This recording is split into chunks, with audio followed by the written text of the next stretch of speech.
Afternoon, peeps. Good afternoon, everyone. How's everyone doing? Hopefully you guys are all doing well. Don't forget, hit that subscribe button. If you guys are new to the channel, don't forget as well to like and share the vids. We are closing in on 45,000 subscribers. 45,000. That number is not to be sniffed at. That's a big number. So thank you so much to everyone that has subscribed. If you're one of those people, and I'm guilty of this as well, that watch a channel without subscribing, if you do that to this channel, please subscribe. I need the numbers. I need them. If you also have a small channel yourself, ideally a boxing channel, and you want me to give it a shout out, send a link over. My email address, I think, is in the description. Send a link over of your channel and I'll shout out a few channels next video. So send them over as soon as you can, because I know there are a few people that have started boxing channels and have stopped. And I get it. You do a channel, you put out good content and you're struggling to get the subs, to get the numbers. Trust me, I've been there. And if I can give you a little bump by shouting out your channel, then I certainly will. So look, if you have a new channel and you need a shout out, send it over and we'll shout it out. A lot of you have been in touch about my weight cut. If you don't know what I'm talking about, I did say on a video a few days ago that I am going to cut weight to make the light heavyweight limit. I just want to see what it's like, what a boxer has to go through to cut weight. And I kind of feel like with my physique, it probably would be the light heavyweight limit. We are 100% doing it. I do want to start at the start of July, so it's a couple of weeks time. It isn't easy what I'm trying to do. I mean, the cutting weight bit, I mean, I can do that, but obviously I want to film everything. I want to go to gyms. I want to speak to nutritionists. I want to speak to doctors. I want to speak to people that have cut weight, fighters, past, present, and a lot of you getting in touch as well that want to be involved. I will reach out to all of you as well. I know of a lot of people, gym guys, food guys, all want to somehow get involved in this project, and the more the merrier. So look, if you have any expertise and want to get involved, reach out to me. Let's do this thing together. All right, what is there to talk about today? Let's start with this one. Jack Catterall wants Regis Prograis next, aims for date in October. Yeah, let's do it. Let's do it, man. I mean, if Regis obviously gets through the fight he's got coming up, which I'm sure he will, Jack Catterall wants the big dogs.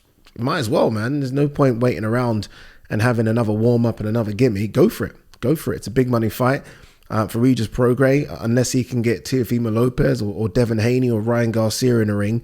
A fight with Jack Catterall's not a bad fight, especially over here. I think it does decent numbers over here. Andre Ward hints at helping Nate Diaz ahead of Jake Paul fight. Yeah, this fight coming up, I believe I'm working on it. I don't know in what capacity, but I believe I am. Look, I mean, Andre Ward and Nate Diaz go back a few years. Nate Diaz was a part of a few camps for Andre Ward, I think to more towards the end of Ward's career. So maybe the fights against Kovalev and fights before that, Sekio Bika, other fights, I'm trying to think, Paul Smith maybe as well. But look, he's the one that's been saying for a while that Nate Diaz has good hands.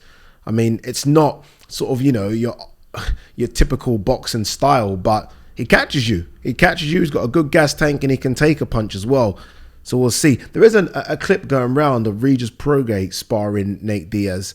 And I think even that clip shows that Nate Diaz has tightened up his boxing style. So look, he's taking this seriously. Should be fun.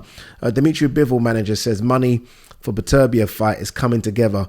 Brushes off politics. I saw Bivol did a sit down. I don't know who with, but he said that sport and politics shouldn't mix, because obviously the WBC, Mauricio Solomon has said that Dimitri Bivol won't be able to fight for Beterbiev's WBC belt. We'll see what happens. It's a big fight. If Beterbiev gets past Callum Smith, and I'm not quite sure what's going on with Bivol in terms of who he fights next, then look, in a crazy world, Bivol might just sit this one out completely and just wait for Beterbiev for the end of the year, which I wouldn't want to happen, but it could just happen. I mean, if Bivol can't get the Canelo fight, I think the Vosdick one's a good one. I think Vosdick looked really good on the undercard of Ryder Canelo when he completely destroyed Bolotniks. Say what you want about Bolotniks. Bolotniks a good gatekeeper. And that's a Vosdick as well that had one fight, but has pretty much been out since the Beterbiev fight. He looked really good. So, yeah, it's going to be interesting. Michael Hunter inks promotional with Reyes Boxing ahead of June 24th return. It's just not gone well for Michael Hunter since the Povetkin fight. Let's not forget, he stopped Bacoli. Who's another fighter that's struggling to get big fights. had that draw, I think it was with Povetkin, which he might have been unlucky not to nick. And he's been shouting out for the big fights. I mean, there was talk about him versus Hughie Fury. Do you remember that? That kind of called itself. I think Hughie Fury pulled out injured, I think. There was some talk about a Joseph Parker fight. Like a couple of years ago, I had Hunter as a top 10 heavyweight. I don't know where I have him now. Just not been active enough. How old is Michael Hunter? Hopefully, Michael Hunter is still around the 30-year age mark. 34. Bloody hell, man. Look. Let's see. Jorge Linares wants Rolly Romero, believes he's more than capable of stopping him. I don't think Rolly's that good, but I think Jorge's seen better days, like way better days. I mean, Jorge, back in the day, he was so sharp, like really crisp with his punches. I think he's just taking too much punishment. Look, I saw their altercation. They had a little conversation, and I think Rolly Romero was giving him the finger, and I think Jorge Linares looked like he was going to snap, but he didn't. Look, credit to Rolly Romero. All of a sudden, Rolly Romero has put himself into a position where he now is a big fight. It's true. Even coming off getting slapped by Gervonta Davis, it doesn't seem to have taken him that far backwards. It looks like he's still getting a big push. So, yeah, we'll see what happens in terms of who gets that fight, whether it be Ahara Davis. That's kind of what really should happen. But I do wonder if Rolly Romero is going to go somewhere else for the money.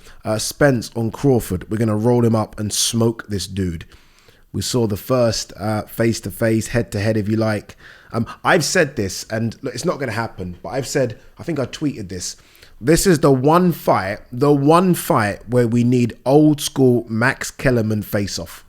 Has to happen. This is what we've been waiting for. It's the biggest welterweight fight in years. Can't even, like, for me, this is bigger than, is it bigger than Pacquiao Floyd? It's bigger than Pacquiao Floyd just because Pacquiao and Floyd was 5 years past its prime. Is it bigger though? Obviously, it's not going to do bigger financially, but in terms of where both are, like, I'm trying to think, when Pacquiao fought Floyd, obviously Floyd was pound for pound number one. I'm not quite sure what Pacquiao was. I think 3 or 4 fights before that, Pacquiao had been slept by Marquez, if my memory serves me right. This is just two guys, pound for pound, top 5, undisputed on the line. There's a lot going on here. So this needs a Max Kellerman face-off. But look, it was great to see both of them go head-to-head. There's clearly a lot of respect there. But they also said a few words to each other. Terence Crawford started by saying that if he wins this, he's the greatest fighter of this generation. And Errol Spence jumped in straight away and saying, you're crazy. Like, who have you beat? What have you done? What have you done? And look, gave him respect for being undisputed at 140. But there is that argument with Crawford. Like, I absolutely love Crawford. The eye test tells me Crawford, although he hasn't beaten these guys that have Hall of Fame careers or guys when they fought him were at their peak, I feel like he would have. But that's just the eye test. That didn't happen. So Errol's true in what he's saying. Like, who have you beat? What are we doing here? He laughed and joked and said top rank are the world's best matchmakers because they've built him up, and we've built him up, but the resume isn't strong. It isn't. It's not strong. It's not strong. Though. I mean, people might say Gamboa or Ricky Burns many moons ago. These at the time weren't big wins. They weren't big wins. Errol Spence clearly has a better resume, a much better resume. That doesn't mean that Spence is going to beat Crawford. I'm just trying to go off what Errol said. Like, what have you done? It was funny though when I think Crawford mentioned Kell Brook, or Errol mentioned Kell Brook. Like, that could be Crawford's biggest win. And I think Errol said that Crawford was busted up and done. Sorry, that Kell was busted up and done when you fought him. And it's true what Crawford said. Well, wasn't Kell busted up and done when you fought him? Bear in mind, Kell came off the Golovkin beating with a broken orbital bone and having to drop from 160 to 147. So although that's a big win for Errol, going away to Sheffield, Kell's back garden, Kell's first defeat at 147, that win has a few asterisks next to it as well. But look, it was great to see these guys go face to face. I can't wait for it. I can't pick a winner with any confidence. And that's what we want. That's what it should be. A fight of this magnitude, it shouldn't be easy to say, he's going to win. He's going to win. No. It should be a case of you're scratching your head, trying to think and just, you know what, sit back and relax and enjoy it. You're going to get a lot of these boxing experts are going to say this is going to happen because of this. No. No one's got a clue how this is going to play out. Nobody. This will be both men's biggest win. This is the acid test. This is everything. That's what an undisputed fight should be. Undisputed fight should be number 1 versus number 2. All the marbles, unbeaten. This is it. This is boxing at its absolute pinnacle, absolute best.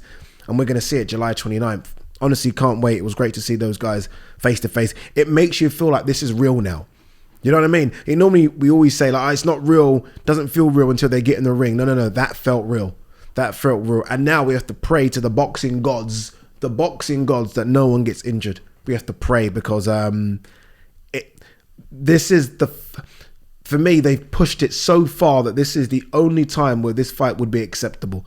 Like, if someone were to get injured and this reschedules for next year, it's Crawford 36, Errol too big, tight at the weight. This is it. This is the last year for it. So as you can see, I'm very, very excited. One sec. I just want to quickly have a little swig of this.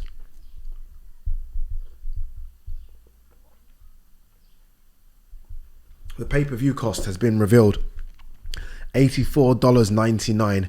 Again, it is crazy though, isn't it? It really is the price of American pay-per-view like fights. It's honestly, that is ridiculous. What's that in pounds? 75 quid, thereabouts. 75 quid. Honestly, what's our top one now? 25? Is that what it is? 25 quid over here? Yeah. Like, if AJ Fury could be made, people over here would have a heart attack if AJ Fury, and I think I've said this before, if AJ Fury could be made, I think I don't want to even give these fucking broadcasters any rope here, but I almost feel like there's an argument to say that could be a pay-per-view that cost around 35 quid. And even that, we would fucking riot, wouldn't we? 35 quid, fuck off. No way, I'm going to stream it illegally. 85 quid. 85 quid. Showtime are going to show an all-access series as well, which debuts July 8th. That's good timing. What's that? 2 weeks before the fight. That's perfect build-up for it, because you almost want to watch the final episode and then a couple of days later, the weigh-ins and then fight night. I'm begging to get out there, begging DAZN to kind of say, look, we need to cover it. Even if we don't get access, we can almost be like YouTubers and just be on the strip covering it. Like, we've got to, surely.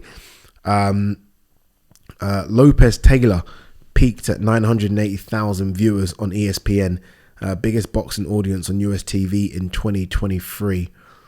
Okay, that's good. Good numbers. Good numbers. I've questioned whether or not Teofimo can.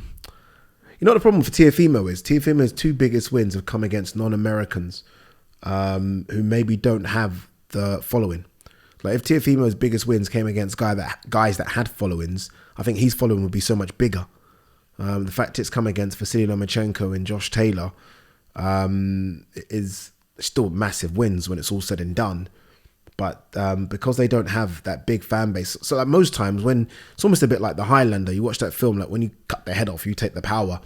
And if he fought against guys who had big followings, it's almost like you kind of get their following as well. Not a lot of it, but you take a percentage of it. They don't really have followings, so you're not really taking anything. But good numbers, nearly 1 million. All right, let's have a quick look. By the way, what's going on with AJ Dillian White? What are we now? 14th of June. They were talking about August 12th. Don't know. Not sure. It's gone awfully quiet all of a sudden, hasn't it? Hasn't it? Seems to for me. Seems like no one's talking about it anymore. We need a Kugan Cassius, Eddie Hearn sit down ASAP so we can kind of get some clarification. Or is AJ now definitely waiting for the Deontay Wilder fight, which would be a shame to see AJ sit it out for that long. Tyson Fury here. I'm on Michael Benson's Twitter page, hoping to announce a big fight very, very soon. We'll see. What's that big fight going to be? It's got to the stage now with Fury. I just want to see him fight. So even if he announces someone that I'm not happy with, yes, I'll make a video saying I'm not happy with it, but I just want to see him fight. Edgar Berlanga and Billy Joe Saunders going off at each other. I think Billy Joe Saunders slid into the DMs. He says, I'm looking for a comeback fight. You available, you bum? How's your eye doing? Could you see now, said Belanga. Billy Joe Saunders replied, said, I only need one eye for you, pussy boy. That is definitely Billy Joe talking. For him to say pussy boy, that's him talking. Look, I mean, Billy Joe looks like he's going to ink a deal with Matchroom. That's a great fight. I don't mind that. I don't mind if Billy Joe can get in shape and take on Belanga. I'm not high on Belanga at all. It'd be interesting to see how that one plays out. Very interesting. The Ring Magazine have done a new top 10 pound for pound. How often do they do? Do they do this like after every big fight? Teofimo Lopez has now entered the pound for pound rankings at number 10. So I'll quickly run through it for you. Usyk 1, Inoue, Crawford, Spence, Canelo, Bivol, Haney, Tank, Loma, Lopez. I have no idea how Gervonta Davis, and I'm a big Loma fan, and Loma are in this list. When you have an undisputed in Jermell Charlo, undisputed, guy that's cleaned up 154 pounds, has avenged defeats, or even a draw, how can Loma and Tank be in that? It's crazy. Honestly, crazy. Absolute madness. And where's Estrada, who just beat Chocolatito? Crazy. Anyway, don't go. We'll end on this one. Chris Eubank Sr. did a sit-down interview with Simon Jordan and Jim White. And Jim White played out the audio where Simon Jordan called his son a charlatan. And I was expecting Chris Sr. Obviously, look, he's clearly going through stuff with Junior, which I think is awful to be aired in a public space, public forum. But he played that audio out, and Jim White asked, is your son a charlatan? Like, what? He asked him twice. And Chris Eubank Sr. said, my silence should tell you all you need to know. I mean, these two are obviously going through something. And I just didn't like it. I didn't like the question. I didn't like Jim White asking him that question, especially to push on. Like, if he went silent the first time, that should give you an indication of he's not quite comfortable with the question. But then you push it again. Bear in mind, this is a guy that's been through a lot recently, Senior. His son died. Let's not forget that. He's had his own sort of bouts with depression and mental health, and you're pushing him on his son. Like, we should be trying to get families together, not this, not that. Didn't like it at all. Anyway, guys, girls, see you soon. Peace.